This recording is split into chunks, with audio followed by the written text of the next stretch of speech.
glória. Diz para quem está do seu lado: não é proibido glorificar, não. Você que trouxe seu exemplar bíblico, por gentileza. Você que trouxe seu exemplar bíblico, abra comigo, por favor, no Evangelho de Mateus, capítulo de número 27, o seu verso 37.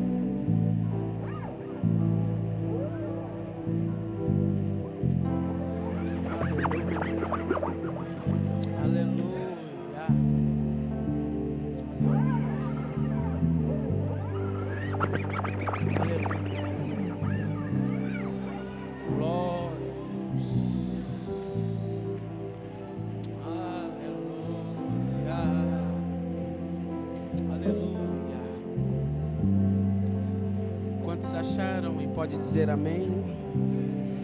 Mateus capítulo de número 27, verso de número 37, está escrito assim: e puseram-lhe por cima da sua cabeça a sua acusação escrita: este é Jesus, o rei dos judeus. E fora crucificado com eles 2 ladrões, um à direita, outro à esquerda.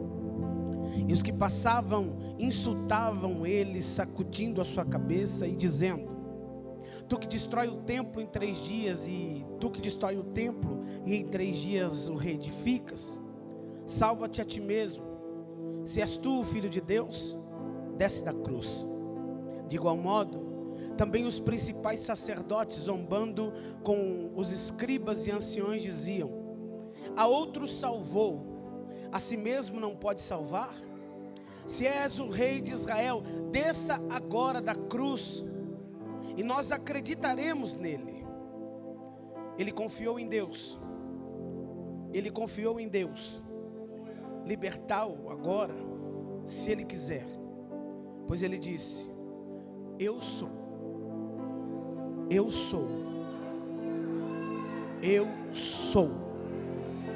o Filho de Deus. Amém? Pode tomar o seu assento, por gentileza. Glória a Jesus. Se você pode e se sente à vontade, não se sentir incomodado, olhe para essa pessoa que está do seu lado e diga para ela: eu vou te entregar um recado de Deus. Não, mas desse jeito nem você acreditou que é recado. Diga para ele ou para ela: eu tenho um recado de Deus para te entregar. Agora enche o peito, irmão, com autoridade. Enche o pulmão de ar e diga: ele é o centro. A ele a honra e a glória. Amém? Me dê sua atenção. Eu não vou ser cansativo, até porque o pastor que orou por mim me disse: você tem 25 minutos, eu quero respeitá-lo. I love you. Queridos irmãos, é de conhecimento de todos nós que desde o início de toda a Sagrada Escritura, de Gênesis a Apocalipse, nós podemos nos deparar com o desejo do Criador em se relacionar com a criatura, pelo fato de que o mesmo criou, desejou e criou um plano, ou gerou um plano eterno, para que esse que fora criado por ele, por nome de a criatura, tivesse um contato, um relacionamento com ele. Mas não um relacionamento superficial, um relacionamento dentro de uma extremidade, dentro de uma intimidade, pastor Diego, que quando nós reparamos em Gênesis capítulo de número 3, a partir do verso 8, o mesmo contexto vai dizer que o Senhor os visitava na viração do dia, no jardim.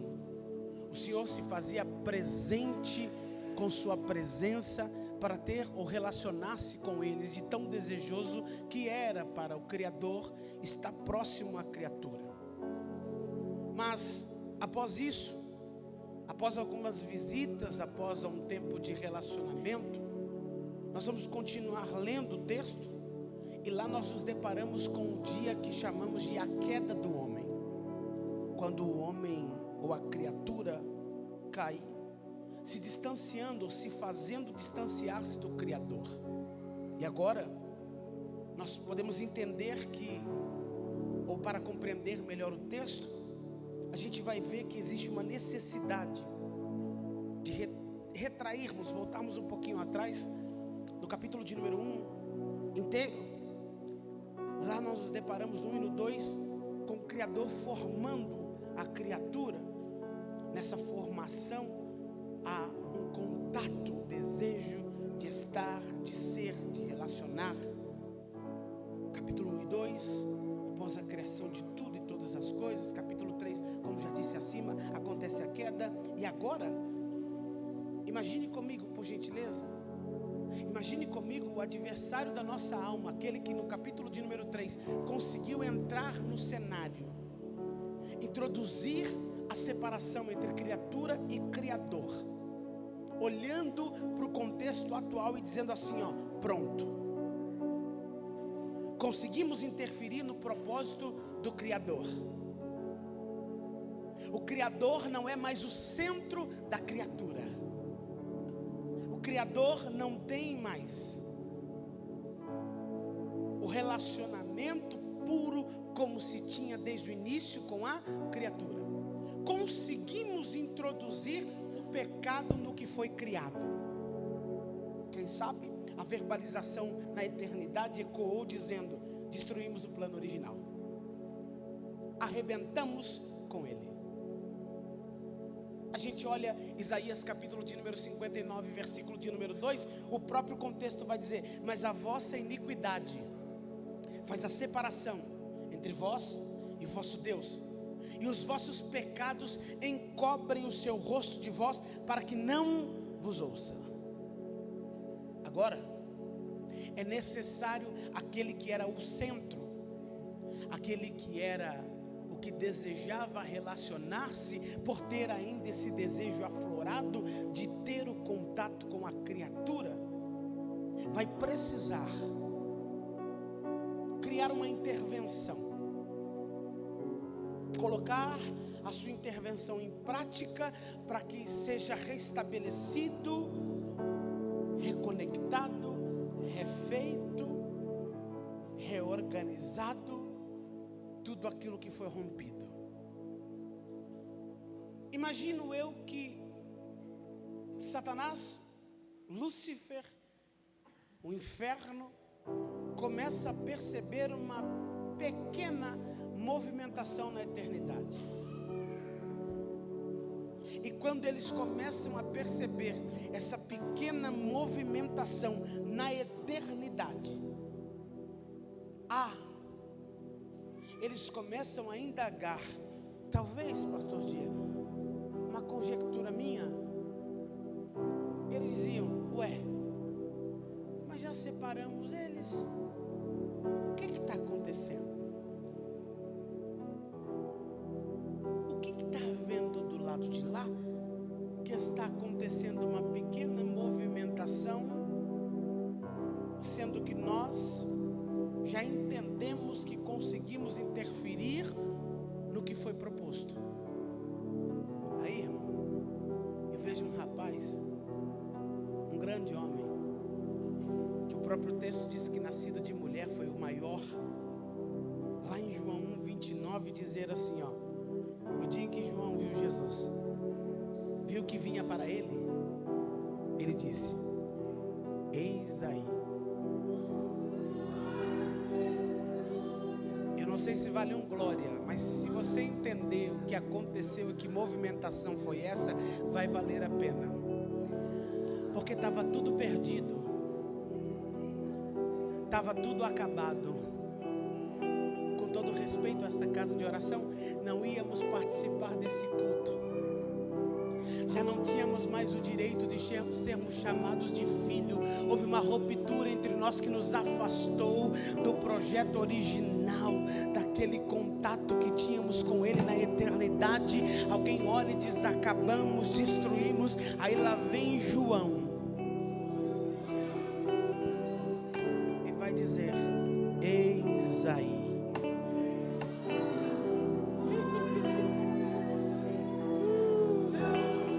o Cordeiro de Deus. Se eu fosse você, valia a pena entender um pouquinho mais afinco, porque quando Satanás olha para você, ele não te respeita pela quantidade de dias que você vem ao culto, ele não te respeita pela quantidade de frequências que você tem por aquela porta, mas ele te odeia e entende que você está aqui, porque quando ele olha para você, ele escuta a voz de João dizendo: Pastor Diego, eis o Cordeiro de Deus. Nós não merecíamos, mas foi ecoado na eternidade: eis o Cordeiro de Deus que tira o pecado do mundo. Aí talvez alguém vai perguntar: pastor, como isso foi oficialmente determinado? Aí no livro de 1 Pedro, capítulo de número 1, versículo 19 e versículo de número 20, está escrito assim: mas com o seu precioso sangue, como de um cordeiro imaculado e incontaminado, o qual na verdade em outro tempo foi conhecido ainda antes da fundação do mundo, já manifestado na eternidade nesses últimos tempos, por amor de cada um de vós. Olha o inferno gritando: eu separei o Brasil para Cristo, do Criador. Só que aí tem uma outra voz na eternidade gritando: aonde abundou o pecado. Levanta essa mão, pelo amor de Deus, porque nós não merecíamos entrar por aquela porta. Só que teve alguém que olhou para mim e para você e disse: está perdoado. Ele olha para o texto, ele olha para cá. O inimigo da nossa alma entende que o seu plano havia dado certo. A ruptura aconteceu. Diga para quem está do seu lado: a ruptura aconteceu. Não, diga com mais fé, com mais força. Diga: a ruptura aconteceu. Mas ele não sabia que o cordeiro já estava preparado. Ele não sabia que o rei já havia sido coroado no céu, havia já estabelecido o seu plano maior. Minha conjectura, eu acredito agora, que o inferno, fazendo essa observação, após o céu começar a se movimentar depois da queda, irmão, eu sei que Deus está falando com alguém aqui.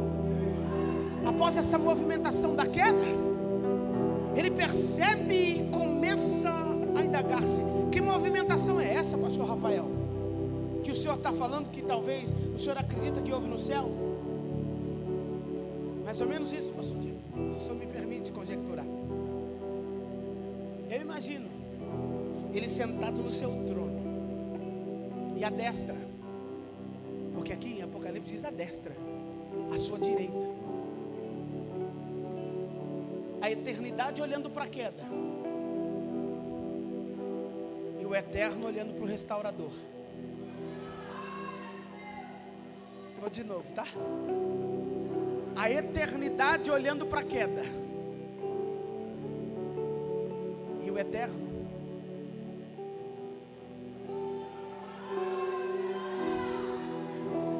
olhando para o restaurador.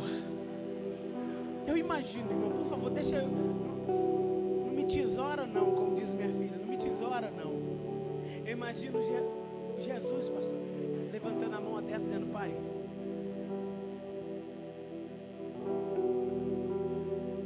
deixa que eu vou. Aí ele diz: vai, vou. Espera aí então. É uma conjectura, eu imagino. E às vezes a gente viaja. Tem pregador aqui, eu sei que você vai longe. Eu imagino isso aqui acontecendo, ó. Anota aí, Gabriel. Pois não, senhor? Eu não sei que livro que eles vão querer colocar, mas deixa ele. Depois a gente dá a revelação, mas anota aqui na eternidade. Aqui não precisa de dia. Aqui não precisa de livro. Porque aqui a palavra existe em tempo e fora de tempo, ela é presente. Porque eu sou o alfa. Por isso que eu gosto de vir igreja como essa, que são pessoas inteligentes que pensam comigo. O ômega, o princípio também sou. Aí ele diz: escreve aí. Porque Deus amou a queda de tal maneira que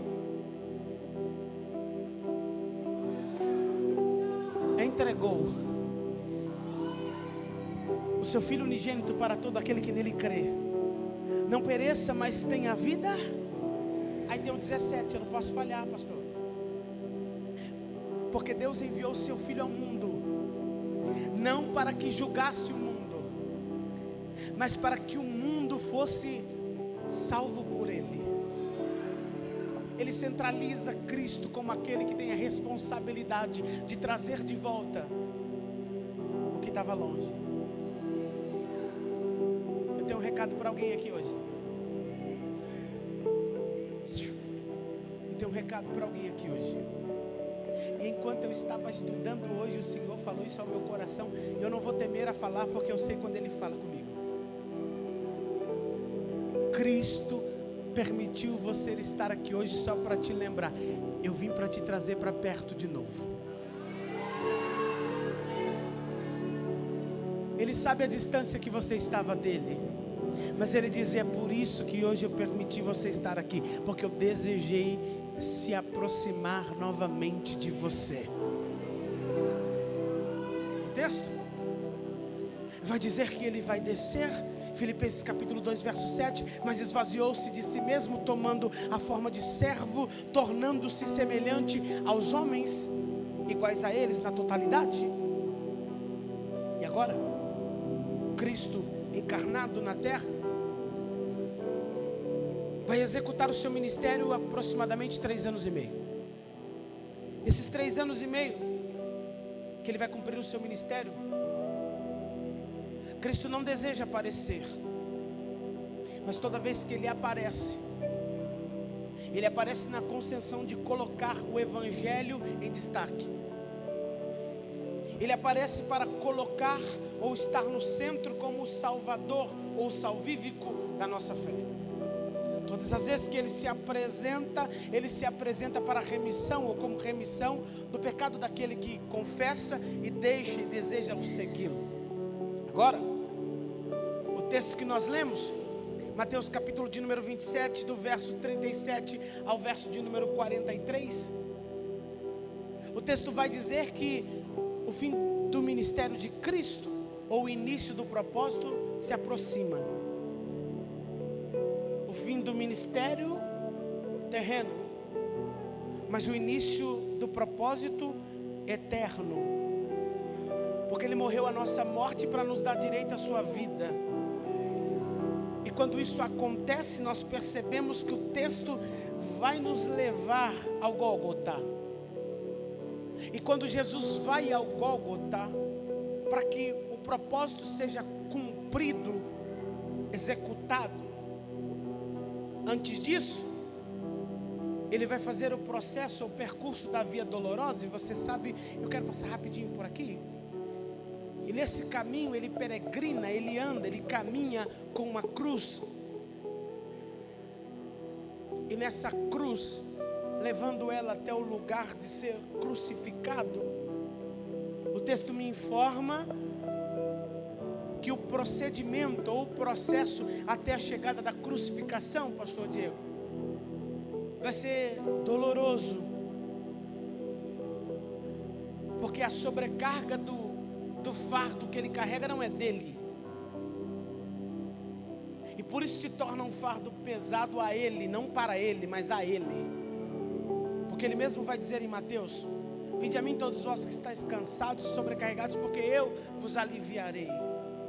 O fardo que Ele carrega até o Gólgota é pesado a Ele, não para Ele, mas ainda assim Ele decide fazer esse percurso, porque Ele sabe que nem eu nem você teríamos capacidade de concluí-lo. Essa maratona nós não seríamos atletas competentes para executá-la, porque haveria em nós falha, entregas, e quem sabe até mesmo a gente ia dedurar o irmão do lado para dizer: ó, alivia a minha cruz que eu entrego o pecado dele. Tem alguém aí, irmão? E estava todo mundo no mesmo pacote. O texto me informa que os principais que poderiam atuar em seu favor são instrumentos ou ferramentas, talvez diante dos nossos olhos, aqueles que poderiam livrar ou amenizar o fardo que foi imputado a Ele, não para Ele. Mas quando olhamos o texto, nós vemos uma inércia. Nada acontece. Olha para cá. Nada acontece. E talvez há quem diga: olha, há uma injustiça acontecendo. Poderia ser feito, mas não foi. Poderia ser amenizado, mas não houve. E eu entendo que Ele está nos instruindo, nos ensinando com isso e dizendo: não é porque você é íntimo que eu vou lhe ausentar dos percalços no meio da sua jornada. A questão é: eu nunca lhe deixarei fazer esse percurso sozinho.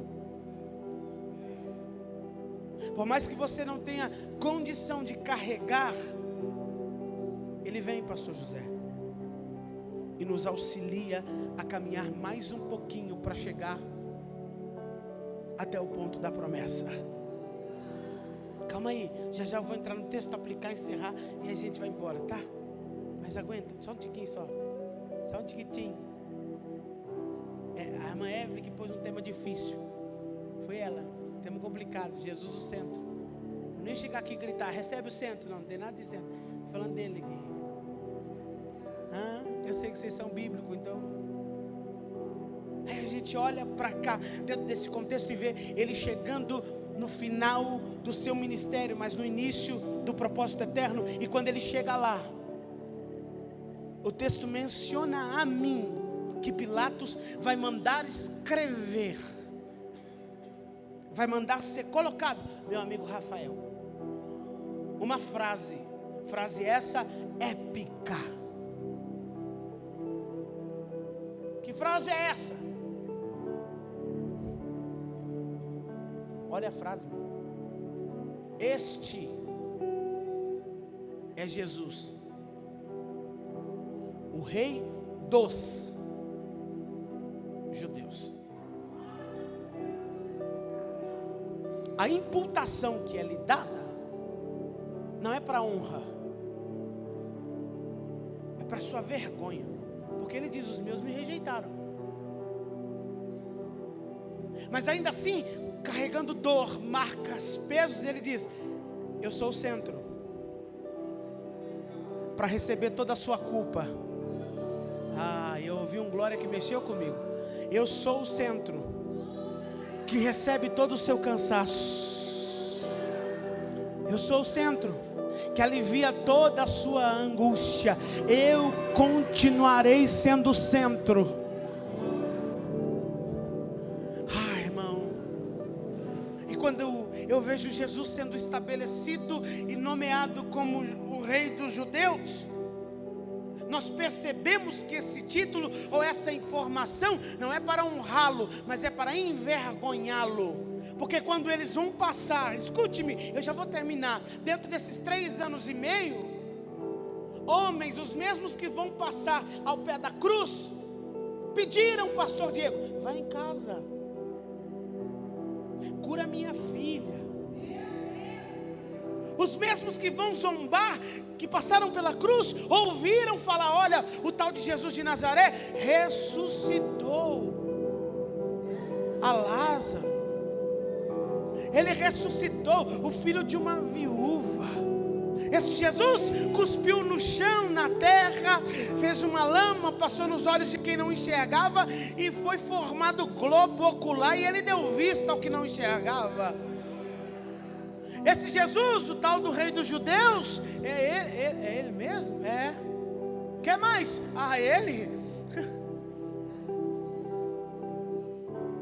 Ele mandou os paralíticos levantarem e andarem, e os mesmos levantaram e andaram. Os leprosos, lembra? Eles foram purificados não por um toque, mas através de uma palavra. E quem olha para Jesus na cruz agora vai dizer: é você? Ele está dizendo: porque a cruz é o centro de tudo aquilo que é tomado como vergonha, para ser levado com Ele e a Ele. Irmão, eu vou de novo, porque eu estou sentindo graça. Eu estou sentindo graça aqui, irmão. Quem olha para a cruz vai olhar e vai dizer: que isso, que vergonha. Mas quem reconhece quem Ele é, está do lado dizendo: não há acusação alguma.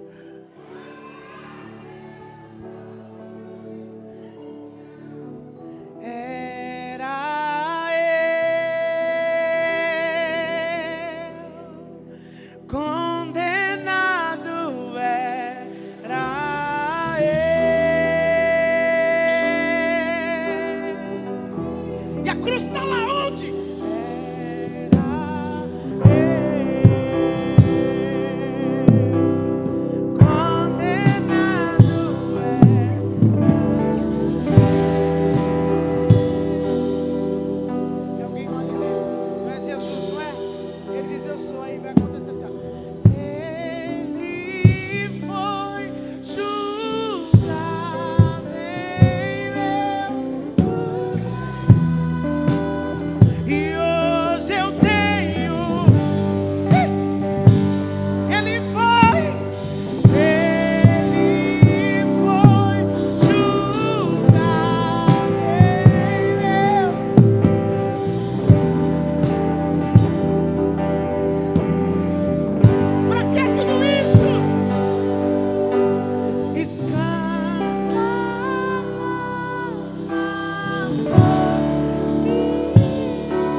Está fazendo o que aí, ô NASA?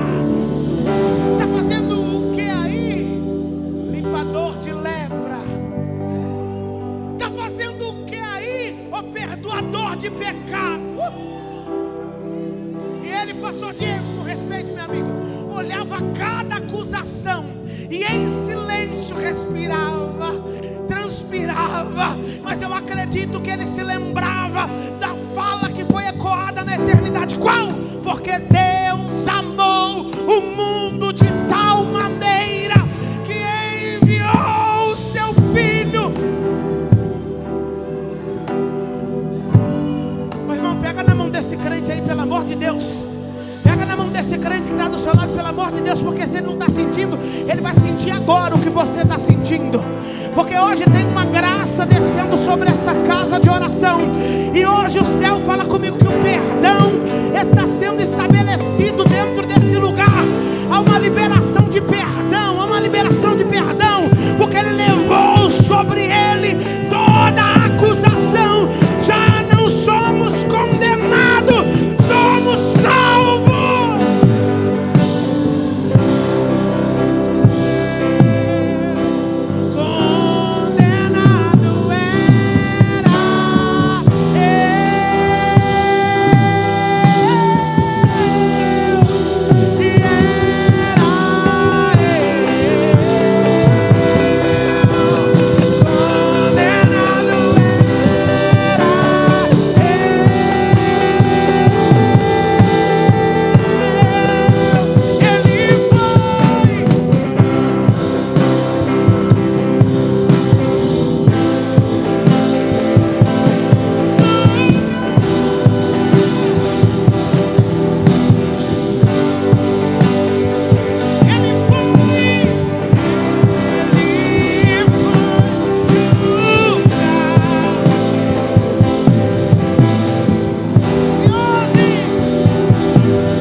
aquilo que já foi pago. Eu não sei se tem só mais um, o primeiro sou eu. Se tiver mais um para entrar comigo, eu vou entrar agora. Nós éramos condenados, Satanás já tinha escrito nosso nome no livro da condenação. Só que o texto vai me dizer que quando ele viu Jesus carregando a cruz, ele ficou endemoniado, e ele disse: não é possível que ele vai pagar um preço que não é dele. A irmã levantou ali com a mão para cima, e por causa dela eu vou mais uma vez. É por isso que o inferno tenta te paralisar, meu irmão, porque ele, quando ele olha para você, ele não vê alguém cheio de falha, alguém cheio de erro. Ele olha para você e vê Cristo marcando a sua vida e dizendo: a partir de hoje está marcado no livro da vida, está selado como esse. Tem alguém marcado com sangue? Deixa eu ver. Tem alguém marcado com sangue? Deixa eu ver. Tem alguém marcado nessa noite?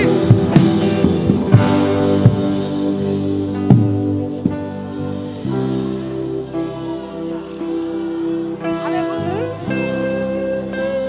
Olha o barulho do salvo. Olha o barulho dos salvos. Olha o barulho dos salvos.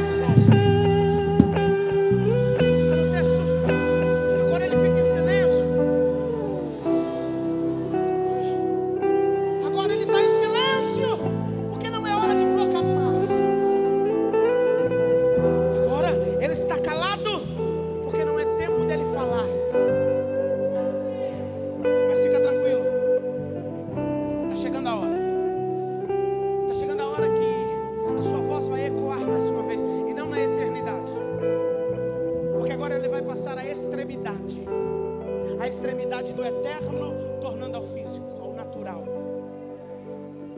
Ele está no Gólgota. Estou encerrando, amém, irmão? Eu achei que você não ia falar nada, mas vou encerrar.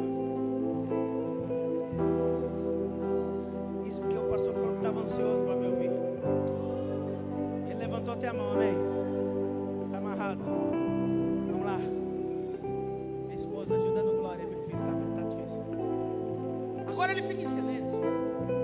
Gólgota está estabelecido. A cruz ali, do seu lado esquerdo e direito, há dois homens, dois ladrões que foram condenados e sentenciados por uma culpa. Um deles olha para Jesus, reconhece e diz: tu não devia estar aqui não. Pelo amor de Deus, desce daí, cara. Imagina ele dizer assim: não dá para descer. Desce daí, não dá para descer. Não posso. Querer, mas não posso. Por quê? Porque o propósito é maior.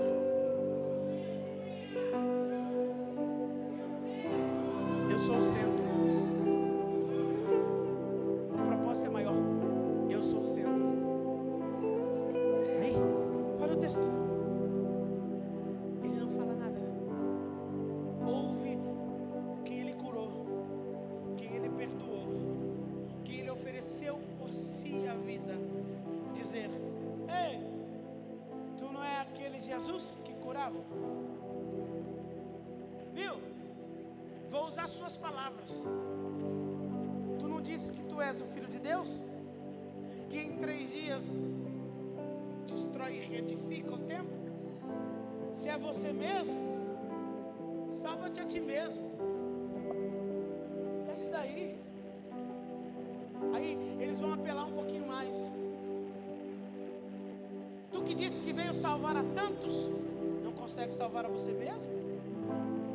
Só que ele é o centro, pastor. E quem ele é, pastor Diego? Está muito estabelecido. Porque o que Jesus me ensina é que em meio à dor, não deixe que a crise seja maior que o propósito. O que ele está me ensinando aqui é que em meio às adversidades, não permita com que as crises existenciais ou as oscilações de sentimentos que você for ter, gritem mais alto do que foi ecoado ao propósito que você precisa viver. Não olhe para a circunstância, olhe para a promessa. Porque se ele desse, não haveria terceiro dia. Mas ele permaneceu. E agora, vai ecoar-se uma voz. No natural, ele diz: Tetelestai, está feito. Só que antes disso, ele pega os 12 discípulos e diz assim: eu sou o centro, lembra disso? Já que eu sou o centro, deixa eu centralizar mais uma responsabilidade a mim. Não conta para ninguém, que isso aqui não é para todo mundo, é para vocês e para os que acreditarem. Para de graça, irmão. Não estou inventando, não, está na Bíblia. Vou preparar-vos um lugar. E quando eu for e estiver pronto, eu volto.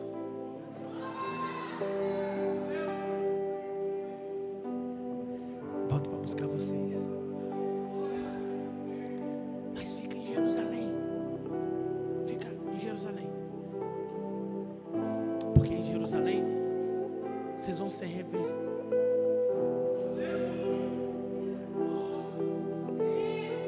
E eu vou pedir o meu Pai para enviar o Consolador, para dar mais um pouquinho de força. Aí ele diz: eu preciso ir, tá? Imagina, Pedro. E eu? Espera aí que eu já volto. Aí o anjo fala assim: por que vocês estão apavorados? Esse mesmo que vocês viram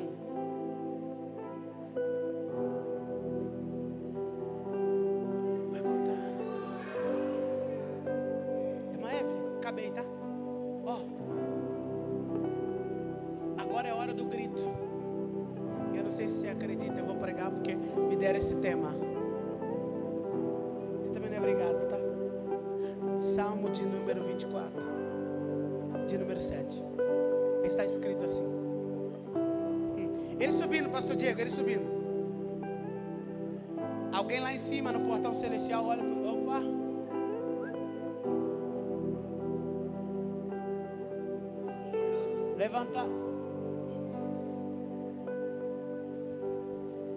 Levantai, ó porta, as vossas cabeças.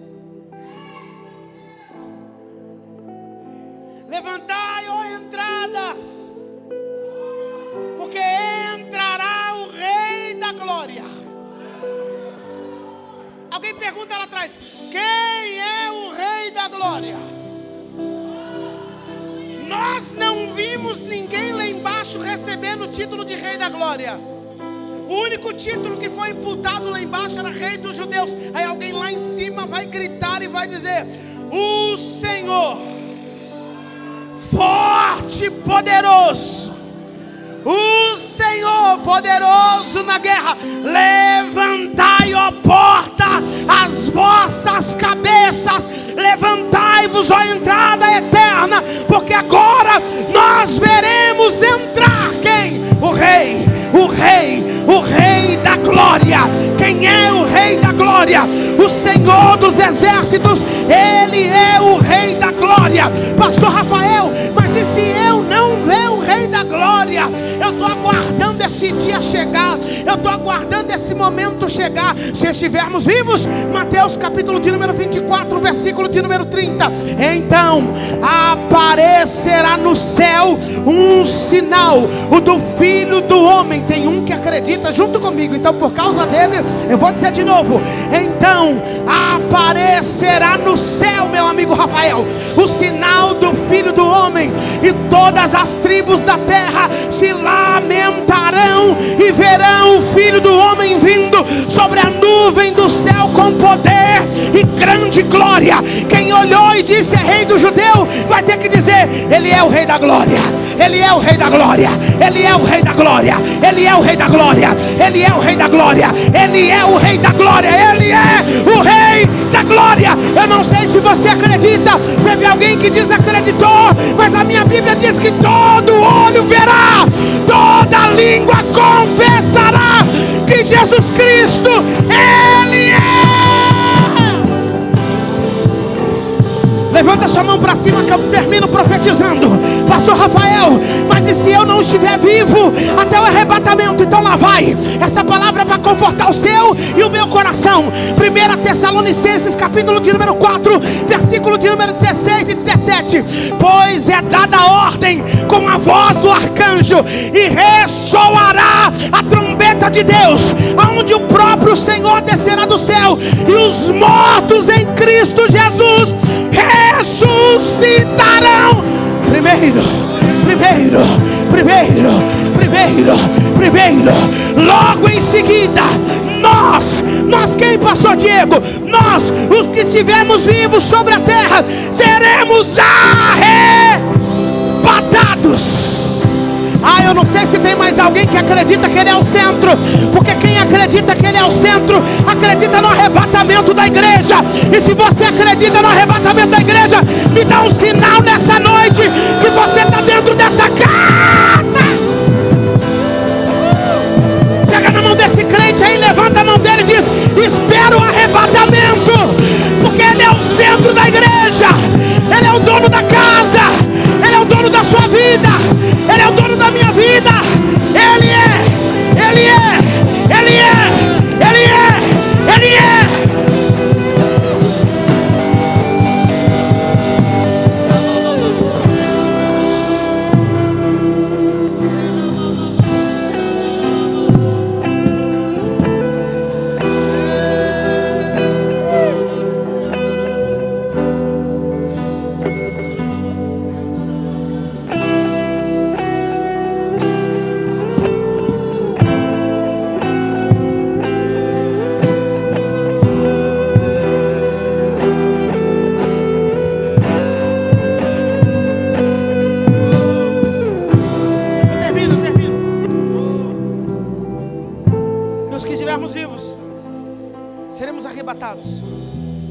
Seremos arrebatados com Ele nas nuvens, para o encontro com o Senhor nos ares, e assim estaremos com Cristo para sempre.